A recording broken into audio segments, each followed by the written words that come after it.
Oo guys, niliwan ko. Pwede siya sa stick welding, TIG welding, at TIG welding. Pero guys, subukan natin kung talagang magandang gamitin ito. Niliwan na welding machine. Meron po siyang gas hose para sa TIG or TIG. Tapos guys, yung holder na stick welding. MIG gun para sa MIG welding. Tatlo na siya guys. Meron siya mga accessories para sa TIG. Ang laman niya ay ceramic cup, ulit bali para sa TIG guys. Yung manual niya guys. Guys, yung clamp guys. Yung welding machine na heat box. Alam ko guys, made in China to eh. Pero try natin kung maganda gamitin. Ito na guys yung welding machine na 3-in-1. Yung brand niya guys is heat box. Naikamit ko na guys yung MIG wire na flax 4. Gasness siya guys. Kapag flax 4 yung MIG wire nyo, ibig sabihin nyo, gasness. Pwede siyang gamitin kahit wala na ng CO2. Nabit ko na siya guys kanina. So guys, yung MIG wire niya para sa MIG welding, flax 4 siya. Yung wire na ito guys, meron na siyang flax na kasama. Kaya pwede siyang gamitin kahit walang CO2. Yan, dito siya nilalagay guys. Sa likod naman, ito yung switch at off. At ito yung suksukan para sa gas kung gagamit kayo ng MIG welding o TIG welding. Sa TIG welding is kailangan yung argon. Sa TIG welding naman guys, is CO2 yung kailangan natin.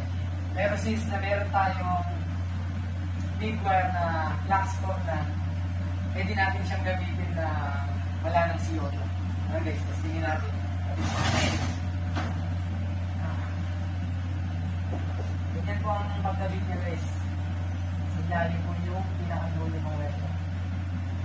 Pindutin nyo lang po ito ba? Tapos natin na. Tapos, ipasok nyo lang po siya. Pinakabutas niya.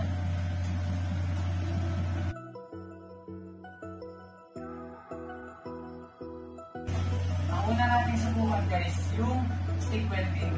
Tignan natin kung gagana siya ng pangita. Taksak muna natin guys.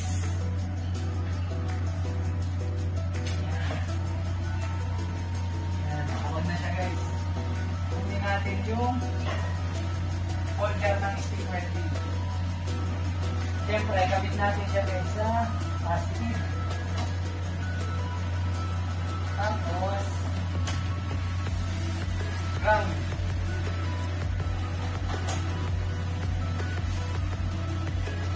Kabit natin siya sa ating workspace.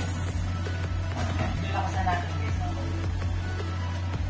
Bali siya nga pala guys. Ano siya? 200 amps. Ayun, sagad na siya. Tignan natin siya. 170. Ayan guys. Set pa lang muna natin siya sa stick. Para gumana siya. CO2 mix flax stick. So, pwede tayo sa stick.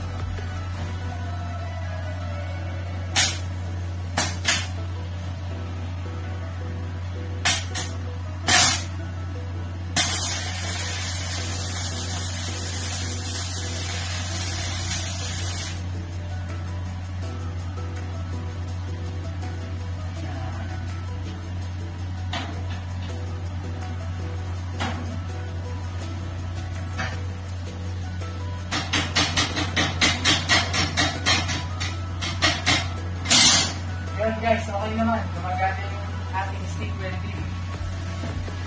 Patay ko na natin guys. Nasubukan naman natin is yung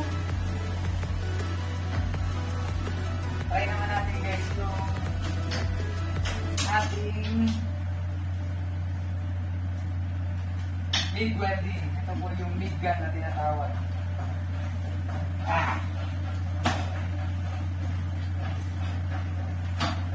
Guys, nga pala, kapag sa MIG welding, kapag wala tayong CO2 at black storm MIG wire yung gamit natin, kailangan yung ating torch is nakalagay sa negative at yung ating ground lamp sa positive naman nakalagay. Pero kung meron tayong CO2 na gamit guys sa ating MIG welding at solid MIG wire yung gamit natin, sa positive naman nakalagay yung ating handle.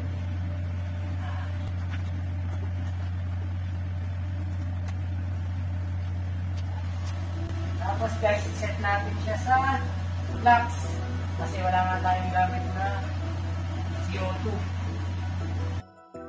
Ayan guys, sabi ko nyo, nagsisimula na yung dito. Ayan guys. Medyo luwagan lang natin ito para makaikot siya ng maganda. So guys, testingin na natin yung MIG welding na gas test.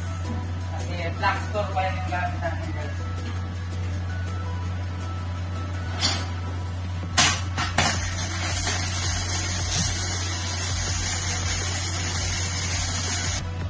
Yun guys, okay naman yung ating MIG welding na gasless. Hindi rin natin masusubukan guys yung ating tip kasi wala pa tayong cylinder ng argon. Kalusunod na lang guys. Maraming salamat. How to order at AliExpress. Ordering on AliExpress is a straightforward process. So let's get straight into the video. Open your AliExpress application.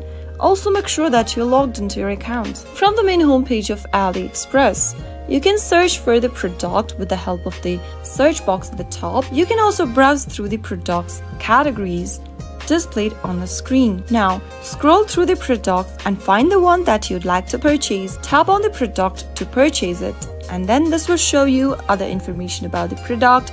You can select the size, colors, and the design. To order the product right away, tap on the Buy Now button at the bottom right-hand corner. Select the size for your product, and then you can also increase or decrease the quantity according to your need. Finally, tap the Continue button at the bottom, and then on the next page, fill in your shipping address and other information. On this page, it'll show you the order details and the summary for the product. You can enter a promo code if available, and you'll also need to enter your payment details. Tap on Select Payment Method from the option and choose your desired payments method. You can select PayPal, add a new credit or debit card, select Apple Pay for your purchase, or simply pay for the product after delivery. Select one of the options as a payment method. In my case, I'm going to choose the Add a New Card option. Go ahead and pick one of the options. You can then scan your card with the help of the scanner button, or manually enter your card number in the text box. Enter your card details, your name, your card's expiry date, and the CVV code for the card. If you want to save this card's detail, you can toggle on the button where it says Save Card Details, and finally tap on Save and Confirm at the bottom. After you do that, you'll be able to place order and finalize your product. After successfully placing your order, you'll receive an order confirmation with a tracking number. You can use the number to track the status of your shipment. Depending upon the shipping method and your location, all you need to do now is to wait for the order to be delivered. So that is how you can easily place an order on AliExpress. If you found the video to be helpful, go ahead and give us a thumbs up. Don't forget to subscribe to our channel by hitting the subscribe button. Also press the bell icon so that you'll never miss another upcoming upload from us. I'll see you again in the next episode. Goodbye till then.